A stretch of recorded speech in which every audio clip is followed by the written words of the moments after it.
내 나이 69. 남들은 손주 재롱 보며 웃을 나이라지만 제 인생은 한 달 전 무릎 수술과 함께 칠흑 같은 어둠 속으로 처박혔습니다. 평생을 남의 눈물 닦아주는 사회복지사로 살며 대구 바닥에서 모르는 사람이 없던 저였는데 정작 내 자식 입에서 고려장 소리를 듣게 될 줄은 꿈에도 몰랐습니다. 수술 후 겨우 걸음마를 떼기 시작해 온몸이 쑤시고 아픈 저에게 큰아들 상현이가 내민 건 따뜻한 국밥 한 그릇이 아니라 차갑게 식어버린 요양원 팜플릿이었습니다. 상현이는 제 눈도 마주치지 못한 채 말을 이어갔습니다. 엄마, 오해하지 말고 들어보세요. 제가 미리 몇 군데 알아봤는데 시설도 깨끗하고 전문 인력이 24시간 돌봐드린대요. 솔직히 이 집은 엄마 혼자 쓰기에 너무 크잖아요. 여기 전세 놓고 그 돈으로 요양원비 내면 딱 맞겠더라고요. 남는 돈은 저희 애들 학자금으로 잠깐만 쓰고 그 순간 가슴이 철렁 내려앉다 못해 바닥으로 꺼지는 기분이었습니다. 30년간 복지 현장에서 수천 명의 노인을 상담하며 귀에 못이 박히도록 들었던 그 말, 김 선생, 절대 자식한테 다 주지 마. 나처럼 요양원 처박히기 싫으면 이라는 박할머니의 절규가 환청처럼 귓가를 때렸습니다. 나를 키워준 부모를 짐짝 취급하는 아들의 눈빛을 보며 깨달았습니다. 아, 나도 결국 저들의 처리 대상이 되었구나. 하지만 여러분, 절망하기엔 이릅니다. 저는 그날 결심했습니다. 자식에게 기생하는 비참한 노후도 월 300만 원이나 하는 감옥 같은 요양원도 거부하기로 말이죠. 그리고 저는 찾아냈습니다. 단돈 20만 원으로 자식 눈치 안 보고 당당하게 대접받으며 살 수 있는 기적 같은 탈출구를요. 제가 어떻게 그 지옥 같은 상황에서 벗어나 자식들 앞에서 당당하게 고개를 들게 되었는지 그 소름 돋는 반전 이야기를 지금부터 하나씩 들려드리겠습니다. 끝까지 들어보시면 여러분의 노후도 완전히 달라질 겁니다. 돌이켜보면 제 인생은 늘 타인을 위한 소모품이었습니다. 대구에서 30년을 사회복지사로 일하며 홀몸 어르신들의 거친 손을 잡고 그들의 서러움을 함께 울어주던 시절, 저는 제가 아주 완벽한 노후를 준비하고 있다고 착각했습니다. 퇴직하던 날 원장님이 건네준 꽃다발을 받으며 동료들에게 호기롭게 말했죠. 이제 여행도 다니고 봉사도 하면서 멋지게 살 거야. 라고요. 하지만 제 수첩 깊숙한 곳엔 항상 빨간 펜으로 적힌 경고문이 있었습니다. 자식에게 경제권을 넘기지 말 것, 내 공간을 사수할 것, 수많은 어르신이 자식에게 집 해주고 손주 학비 대주다가 결국 낡은 트렁크 하나 들고 요양원으로 밀려나는 과정을 지켜봤기 때문입니다. 80세 박명자 할머니가 제 손을 꼭 잡고 흘리던 눈물을 잊지 못합니다. 처음엔 매주 온다더니 이젠 전화도 안 받아. 내 돈 다 가져가더니. 그런데 참 우습죠? 남의 인생엔 그렇게 냉철했던 제가 정작 내 몸이 무너지기 시작하니 그 원칙들이 모래성처럼 허물어지더군요. 퇴직 후 1년 만에 찾아온 퇴행성 관절염은 제 두 다리를 앗아갔습니다. 인공관절 수술 후 화장실조차 혼자 못 가는 처지가 되자 아들 상현이의 어머니 당분간 저희 집으로 가시조라는 제안이 마치 구원처럼 느껴졌습니다. 그것이 비극의 시작인 줄도 모르고 말입니다. 상현이의 차에 몸을 싣던 날 저는 제 인생의 주도권을 자식에게 넘겨주고 말았습니다. 평생을 남 도와주며 살았는데 이제는 내가 누군가의 도움이 없으면 대소변조차 가리기 힘든 노인이 되었다는 현실이 저를 갉아먹기 시작했습니다. 큰아들 상현이 집에서의 생활은 딱 일주일만 천국이었습니다. 시간이 흐를수록 저는 거실의 비싼 소파보다 못한 존재가 되어갔습니다. 맞벌이하는 아들 내외는 퇴근하면 지친 기색이 역력했고 손주들은 할머니가 반가운 게 아니라 자기 방문을 걸어 잠그는 게 일상이었습니다. 제가 거실에서 TV라도 볼라치면 며느리 미영이의 미간에는 깊은 주름이 잡혔고 주방에서 들리는 그릇 부딪히는 소리는 유난히 컸습니다. 어느 날 밤 목이 말라 주방으로 나갔다가 제 가슴을 도려내는 소리를 듣고 말았습니다. 며느리 미영이가 친정 엄마와 통화하는 소리였습니다. 엄마, 나 진짜 답답해서 못 살겠어. 어머님 오시고 나서 애들도 친구 한 명 못 데려오고 거실에서 마음 편히 쉬지도 못해. 상현 씨도 집에 늦게 들어오려고만 하고. 그래서 상현 씨랑 얘기 끝냈어. 요양원 알아보려고. 300만 원이면 시설 좋은 데 갈 수 있다잖아. 어차피 재활 끝나면 가셔야 할 텐데 조금 일찍 가시는 게 우리 모두를 위해 낫지 않아? 그 차가운 목소리에 심장이 멈추는 것 같았습니다. 제가 평생 상담하며 위로했던 그 수많은 노인들의 공허한 눈빛이 이제 제 거울 속 얼굴이 되어 있었습니다. 아, 내가 지금 그분들이 말하던 그 짐짝이 되었구나. 잠이 오지 않았습니다. 어둠 속에서 천장을 바라보며 스스로에게 물었습니다. 김영숙, 너 30년 동안 뭐 했니? 자식한테 이런 대접 받으려고 평생을 바쳤니? 억울함과 서러움이 파도처럼 밀려왔지만 당장 갈 곳 없는 신세가 나를 더 비참하게 만들었습니다. 더 이상 아들 집에 머물 수 없었습니다. 저는 탈출하듯 작은 딸 지영이네로 거처를 옮기기로 했습니다. 상현이에게는 미안하다는 핑계를 대고 지영이네 집 방 한 칸을 빌렸죠. 지영아, 오빠네가 너무 바빠서 너희 집에서 좀 쉬다 갈게. 딸은 흔쾌히 수락했고 사위 준호도 처음엔 예의 바르게 저를 맞았습니다. 하지만 신혼인 딸의 집도 제 안식처는 아니었습니다.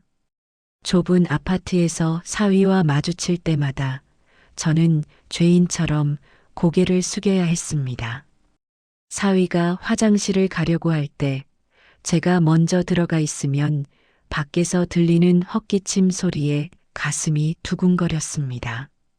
어느 날 밤 얇은 벽 너머로 사위의 짜증 섞인 목소리가 들려왔습니다.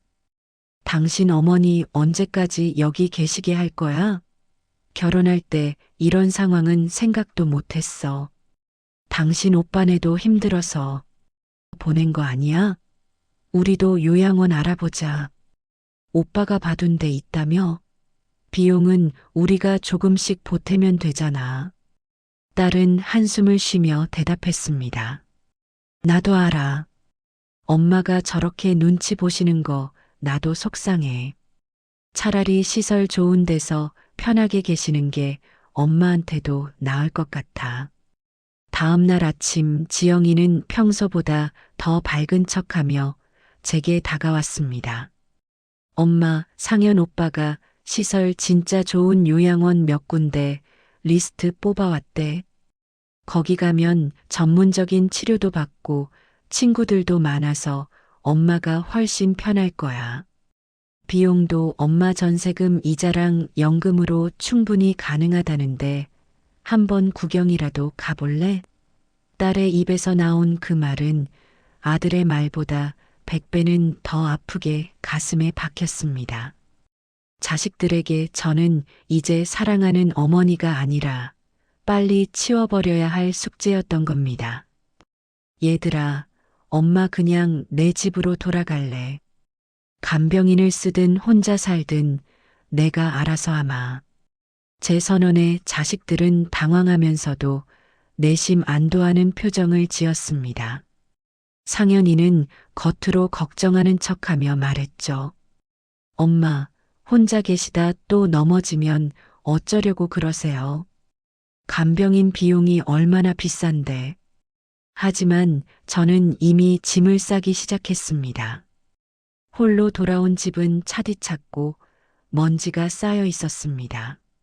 무릎은 여전히 비명을 질렀고 청소기를 돌리는 일조차 지옥 같았습니다. 결국 간병인 업체에 전화를 걸었지만 돌아온 대답은 절망 그 자체였습니다. 24시간 상주 간병은 하루 15만 원입니다. 한 달이면 450만 원이고 식비랑 휴일 수당 합치면 500만 원은 잡으셔야 해요. 제 연금은 월 180만 원. 간병인을 쓰려면 매달 적금을 깨야 했고 그마저도 1년을 버티기 힘들었습니다. 요양원은 월 300만 원, 간병인은 월 500만 원. 그렇다고 자식들 집에서 눈칫밥 먹으며 영혼을 파는 건 죽기보다 싫었습니다. 정말 내 인생에 남은 건 요양원 침대 하나뿐인 걸까? 평생 성실하게 산 대가가 고작 이것뿐인가? 침대에 누워 천장을 보며 밤새 울었습니다. 그런데 그 순간 제 30년 사회복지사 경력이 뇌리를 스쳤습니다. 과거에 제가 노인 빈곤 정책을 공부하며 봤던 고령자 전용 복지주택에 대한 기록이 떠오른 겁니다. 자식도 비싼 요양원도 아닌 제3의 길. 저는 미친 듯이 서류를 뒤지기 시작했습니다. 그리고 마침내 찾아냈습니다. 단돈 20만 원으로 내 집처럼 살면서 의료 케어까지 받을 수 있는 꿈의 장소를요. 하지만 이 사실을 알게 된 자식들의 반응은 제 상상을 초월했습니다. LH 고령자 복지주택을 신청했다는 소식이 전해지자마자 한동안 연락도 없던 상현이와 지영이가 약속이라도 한 듯 제 집으로 들이닥쳤습니다.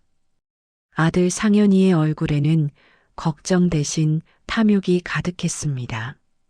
엄마, 그 복지주택인지 뭔지 가면 지금 살던 집 전세금은 어떻게 하실 거예요? 그거 빼서 저한테 좀 빌려주세요.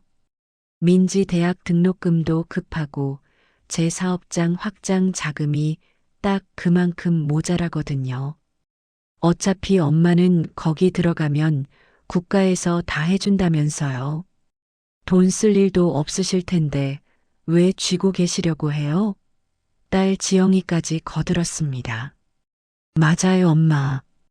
보증금 1,000만 원만 있으면 입주 가능하다면서요.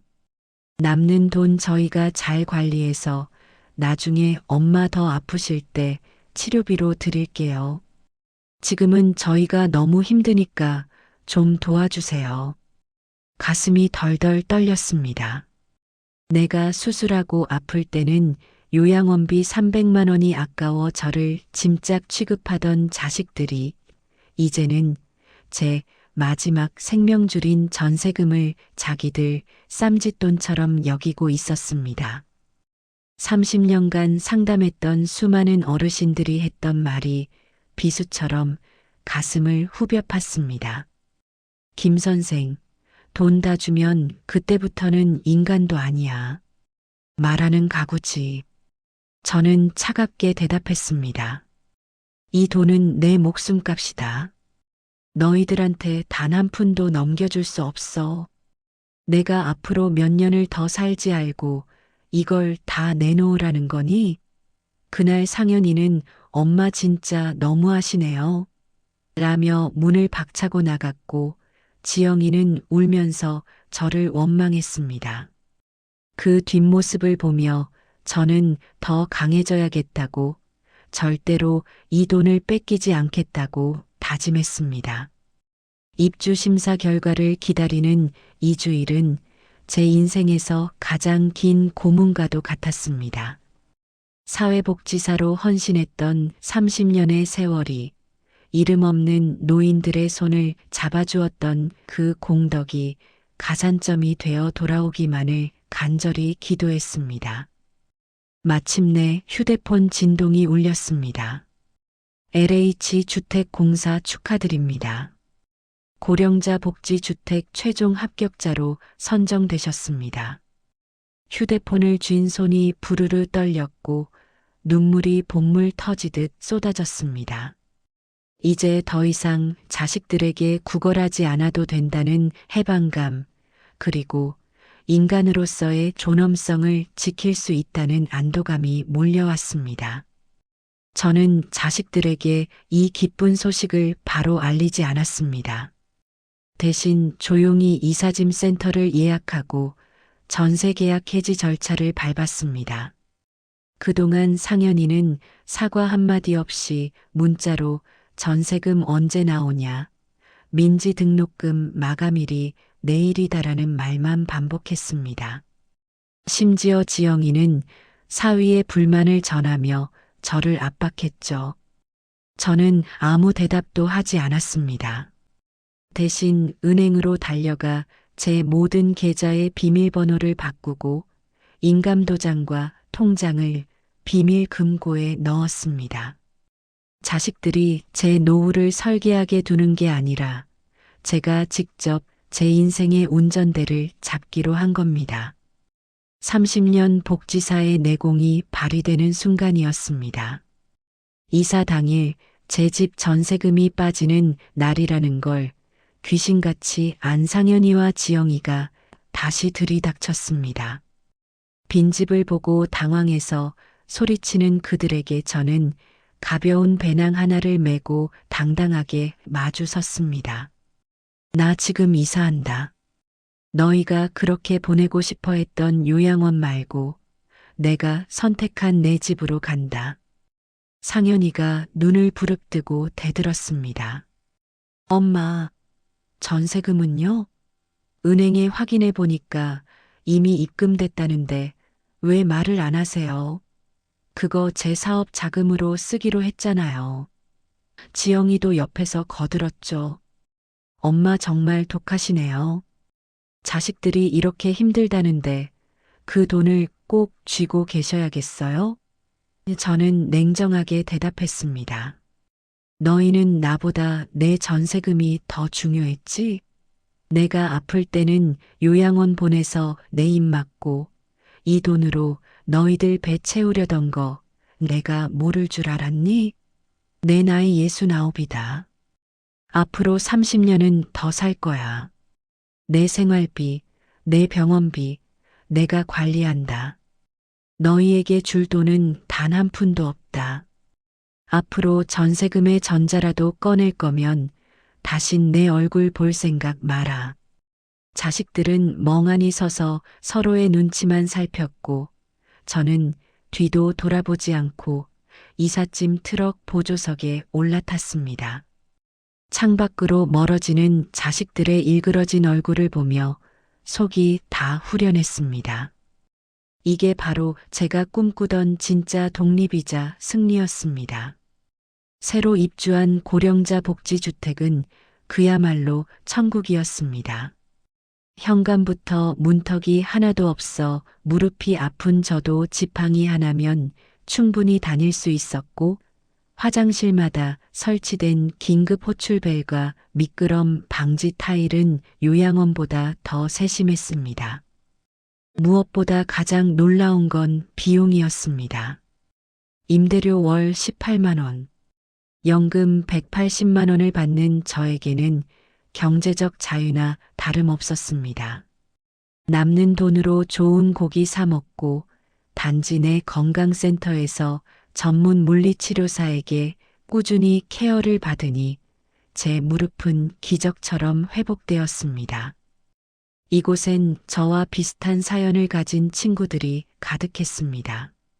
자식에게 모든 걸 내주고 요양원으로 밀려날 뻔했던 이들이 모여 서로를 위로하며 아침마다 단지 내 카페에서 커피 한 잔의 여유를 즐깁니다. 영숙 씨, 오늘 스타일이 너무 멋진데. 이웃 박할머니의 칭찬에 저는 진심으로 소리내어 웃었습니다. 자식 집에서 숨죽이며 살 때는 상상도 할 수 없었던 평화였습니다. 매주 열리는 요가 수업과 노래 교실에 참여하며 저는 제가 여전히 살아있음을, 그리고 제가 누군가의 짐이 아니라 당당한 사회의 일원임을 매 순간 실감했습니다. 이사 후 6개월이 지났을 때 상현이와 지영이가 다시 찾아왔습니다. 이번엔 전세금 이야기가 아니었습니다. 빈손으로 와서 제 눈치만 보던 상현이가 작은 화분을 하나 내밀더군요. 엄마, 여기 정말 좋네요. 저희가 그때는 너무 정신이 없어서 엄마 마음을 아프게 해드렸어요. 죄송해요. 아들의 사과를 들으며 저는 비로소 마음속 응어리가 풀리는 것을 느꼈습니다. 저는 자식들과 연을 끊으려던 게 아니었습니다. 다만 부모로서의 존엄과 한 인간으로서의 자립을 지키고 싶었을 뿐이죠. 이제 자식들은 저를 빨리 치워야 할 숙제가 아니라 자기 삶을 멋지게 꾸려가는 어머니로 존경하기 시작했습니다. 여러분, 노후는 자식에게 맡기는 게 아닙니다. 내가 준비하고 내가 결정해야 합니다. 요양원비 300만 원, 간병인비 500만 원에 겁먹지 마세요. 나라에서 제공하는 고령자 복지주택 같은 소중한 혜택들을 적극적으로 찾으십시오. 저는 지금 69의 나이에 생애 가장 빛나는 청춘을 보내고 있습니다. 제 이야기가 여러분에게 용기가 되었다면 지금 당장 여러분의 노후 주권을 선포하세요. 자식의 눈치가 아니라 여러분의 심장 소리에 귀를 기울이십시오. 여러분도 당당하고 행복한 노후를 보낼 자격이 충분합니다. 긴 이야기 들어주셔서 감사합니다. 제 이야기가 도움이 되셨다면 좋아요와 구독으로 응원해 주세요. 여러분의 노후도 축복 가득하길 진심으로 기도하겠습니다. LH 고령자 복지주택에 대한 정보가 필요하신 분들은 영상 아래 설명란에 신청 방법 등을 자세히 올려놓았으니 확인해 보시고 신청 자격이 되시는지 알아보시기 바랍니다. 구독자 여러분들의 자립을 위해 작은 보탬이라도 되길 진심으로 바랍니다. 글씨가 너무 작아 보시기 힘든 분들을 위해 간단히 설명을 드리자면 LH 고령자 복지주택은 만 65세 이상의 무주택 어르신들이 주거와 복지 서비스를 한 곳에서 누릴 수 있도록 설계된 주거복지 복합형 공공임대주택입니다. 최근 고령화 추세에 맞춰 2026년부터는 공급 규모가 확대되고 일부 유형은 신청 연령이 만 60세로 완화되는 등 혜택이 강화되고 있습니다. 주요 내용은 다음과 같습니다. 첫 번째, 주요 특징 및 시설에 대해 말씀드리겠습니다. 무장의 설계로 집안의 문턱을 없애고 욕실 내 안전 손잡이, 높낮이, 조절 세면대, 비상 호출벨 등을 설치하여 안전사고를 예방합니다. 또한 복지시설 일체형 구조로 주거동 저층부에 사회복지시설이 함께 들어섭니다. 건강관리실, 물리치료실, 경로식당, 시니어, 카페 등을 단지 내에서 편리하게 이용할 수 있습니다. 그리고 저렴한 임대료인데 주변 시세의 30에서 50% 수준이며 생계의료급여 수급자의 경우 월 임대료가 약 57만 원 수준으로 매우 저렴합니다. 두 번째, 2026 기준 입주 자격에 대해 말씀드리겠습니다. 연령은 만 65세 이상이고 일부 유형 및 지역에 따라 만 60세 이상 가능한 곳도 있습니다. 그리고 주택 소유 여부 확인 사항으로 세대원 전원이 주택을 소유하지 않은 무주택 세대 구성원이어야 합니다. 소득 및 자산 기준은 1순위는 생계의료급여 수급자, 2순위는 국가유공자 등으로서 전년도 도시근로자 가구원 수별 월평균 소득 70% 이하인 자, 3순위는 전년도 도시근로자 월평균 소득 50% 이하인 자입니다. 그리고 자산은 영구 임대주택 자산 기준인데 2025년 기준 약 2억 4,100만 원 이하, 자동차 가액 3,708만 원 이하 등의 충족이 필요합니다. 세 번째, 신청 방법 및 절차에 대해 말씀드리겠습니다. 공고 확인하는 방법은 LH 청약 플러스 홈페이지나 마이오 맵을 통해 거주 희망 지역의 모집 공고를 수시로 확인해야 합니다. 신청 접수 방법은 온라인 접수 또는 거주지 관할 행정복지센터나 주민센터에 직접 방문하여 신청할 수 있습니다. 어르신들의 편의를 위해 현장 접수를 병행하는 경우가 많습니다. 심사 및 발표는 소득자산 조사를 거쳐 입주 대상자를 선정하며 신청 후 당첨까지 통상 34개월 이상 소요될 수 있습니다. 청약 당첨 팁을 말씀드리자면 고령자 복지주택은 인기가 높아 경쟁이 치열할 수 있기 때문에 국가유공자, 독거노인, 해당 지역 장기 거주자 등은 가점 혜택이 있으니 본인의 배점 항목을 미리 체크해 보시는 것이 좋습니다. 상담이 필요하신 분들은 주민센터나 행정복지센터에 방문하셔서 담당자에게 문의를 해보시면 될 것 같습니다. 어르신들의 더 나은 삶을 지원하기 위해 마련된 제도인 만큼 복잡한 서류나 절차 때문에 망설이지 마시고 편안하게 상담부터 받아보시길 권해드립니다. 인생의 수많은 고개를 넘어오며 가족과 사회를 위해 쉼없이 달려오신 어르신들의 세월을 깊이 존경합니다. 지금 당장은 주거 문제나 건강 걱정으로 마음이 무거우실 수 있지만 우리 사회에는 고령자 복지주택처럼 어르신들의 노후를 든든하게 받쳐줄 따뜻한 보금자리와 혜택들이 곳곳에 마련되어 있습니다. 이제는 혼자가 아닙니다. 안전한 집과 건강을 챙겨줄 이웃, 그리고 국가의 세심한 지원이 어르신 곁에 늘 함께할 것입니다. 그러니 부디 기운 잃지 마시고 새로운 환경에서 맞이할 편안하고 즐거운 일들을 떠올리며 밝은 희망을 품으셨으면 좋겠습니다. 어르신들의 활기찬 내일을 진심으로 응원합니다. 감사합니다.